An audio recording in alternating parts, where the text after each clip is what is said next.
Hey,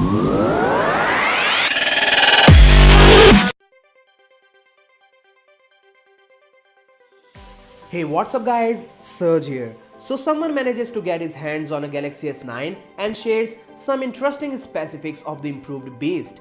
An anonymous Reddit user supposedly spent 20 minutes of hands-on time with a very close Galaxy S9 production unit. He posted an Ask Me Anything thread in which he took questions and answered them over a course of more than 12 hours. He then deleted his responses, but I'll tell you everything that you need to know. The reviewer says that the upcoming Galaxy S9 and S9 Plus are almost identical to the S8 and S8 Plus and does not have noticeably thicker side bezel, just matte instead of glossy finish. He said that. He was so surprised to see that he could not even distinguish the S9 and S9 Plus from S8 and S8 Plus in terms of looks.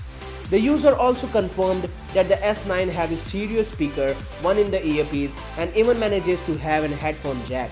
According to him, the sound is a major improvement compared to Samsung's current S-series devices. The guy also revealed that the camera on these two devices is great with 4K video support at higher frames and confirmed adjustable apertures on both S9 and S9 Plus. However, he didn't know 1000 frames per second slow motion video support, but considering that it was a Snapdragon 845 variant and not a final unit, so things might change. Finally, he now confirmed that the Samsung emoji will be between Animoji and Bitmoji. So we can't say it will be similar to Apple's Animoji feature. He didn't mention about the price though, but he said it may take a surprising turn in United States.